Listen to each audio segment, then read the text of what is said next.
Have you ever walked past someone on the street and something about them pulled your attention, like maybe they were carrying a bouquet of flowers for someone, or had a pin that signaled something meaningful about themselves, and upon noticing this detail you had this existential realization that they are in fact a full and complete human being, just like you, and not a Grand Theft Auto NPC that despawns when you move away from them?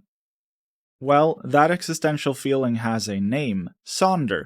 It is defined by Wiktionary as the profound feeling of realizing that everyone, including strangers passing in the street, has a life as complex as one's own, which they are constantly living despite one's personal lack of awareness of it.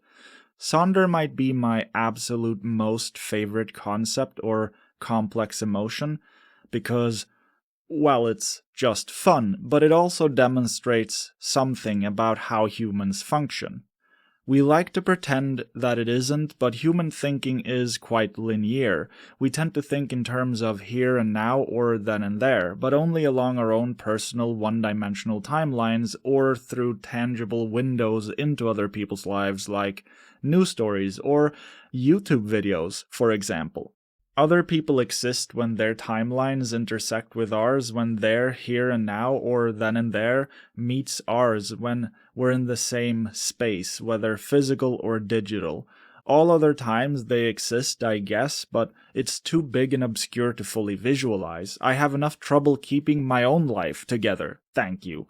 When our brains decide to surprise us with that visualization or realization of other people's lives existing despite our personal lack of awareness, it feels surreal and existential, and that's sonder. Sonder is a feeling that arises from our inability on a cognitive and emotional level to visualize other people having lives that are as real and vivid as ours, and most importantly, concurrent, i.e. happening at the same time even if we're not there to see it. While I'm sitting here recording this video, maybe you're out for a jog, and while you're sitting there watching this, maybe I'm out for a jog. I promise I'm not just a guy on your screen. I do in fact exist all the time. Sonder is kind of an observation about the limits of our capacity for object permanence. Things that we don't see, that aren't here with us right at this moment, continue to exist, I promise. We know that, we can sort of visualize that if we choose to, and it's such an obvious duh kind of fact, right? But it's also difficult to really take in the scope of it all, to really feel it, to know it beyond a mere matter of fact.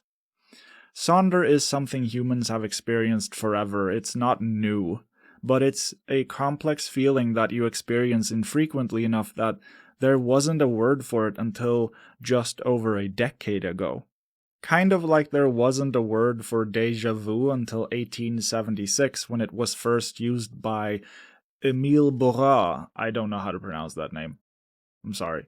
Obviously, the sensation of feeling like you've experienced a situation before was something people had experienced before, and it's the same thing with sonder, which was coined in 2012 by American author John Koenig for his project The Dictionary of Obscure Sorrows.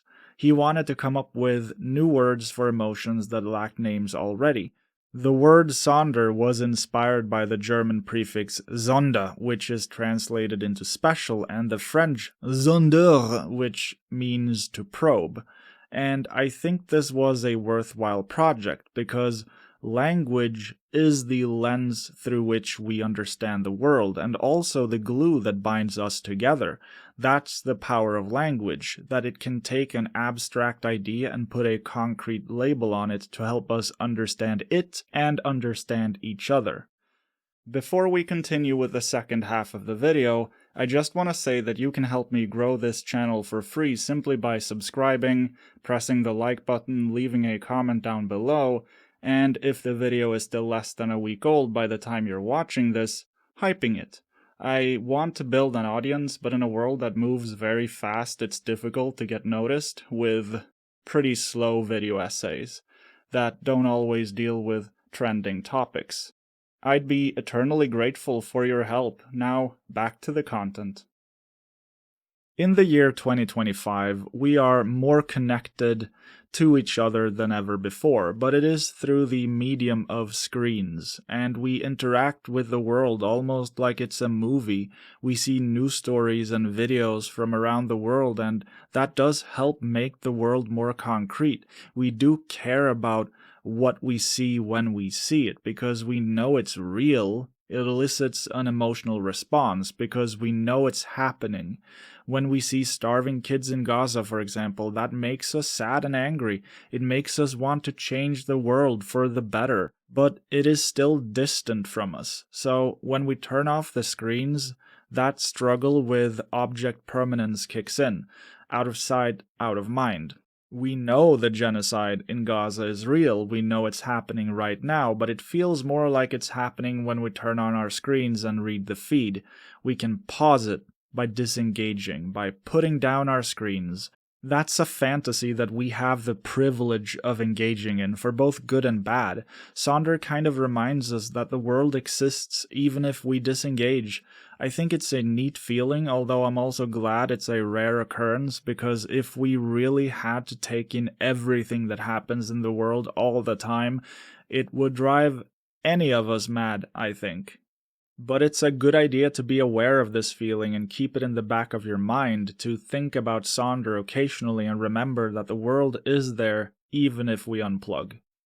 I also think there's value in thinking about Sonder when we choose how we perceive other people.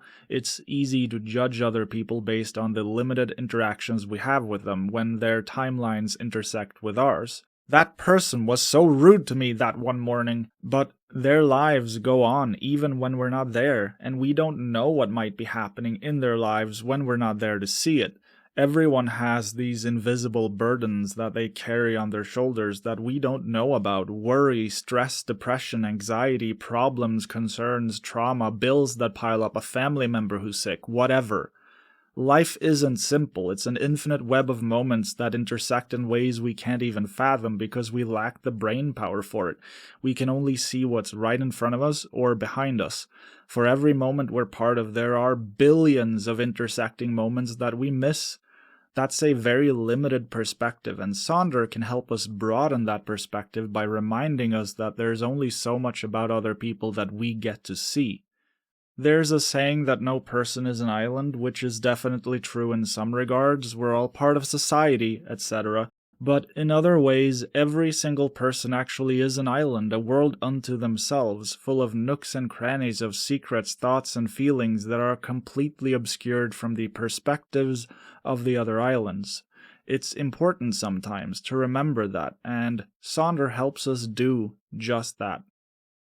Thanks for listening. Like, hype, comment, subscribe, you know the drill. You can support my work on Patreon or by joining as a channel member right here on YouTube. And finally, enjoy this footage of my dumb cat whose life might not be very complex, but she does live it constantly, even when we're not there to see it. Sonder.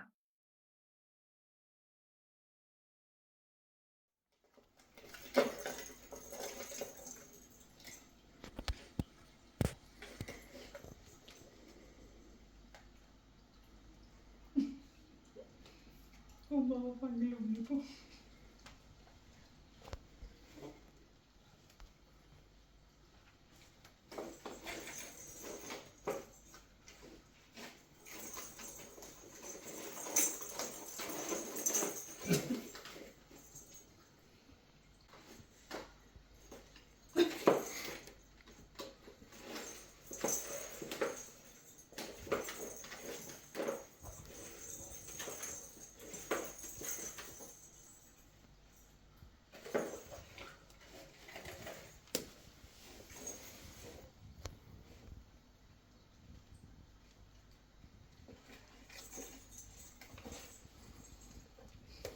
Ja, nu satte du dig ner och då ville hon komma och säga hej.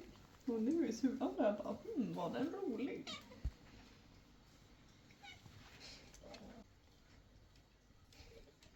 Där var det. Nu puttade du bort mig.